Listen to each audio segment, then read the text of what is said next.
Assalamu Walaikum. Hello friends, how are you? Welcome back to my another video. In this video, I am going to show you how to center the selected text vertically in Microsoft Publisher. Let's get started. Firstly, we have to open a Publisher document. Now we want to center the selected text vertically. Firstly, zoom out the document. Then click the text box and go to the shape format menu.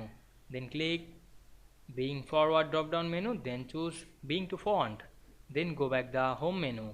Then click the draw text box option and draw the text box over the page. Then click the big text box, then press shift, then select the multiple text box.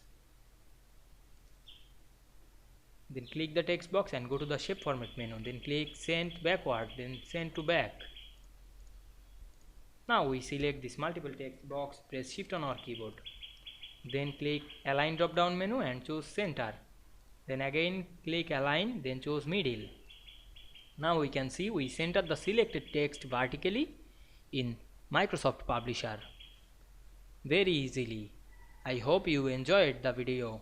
Please like, comment, share and subscribe my channel. Thanks for watching.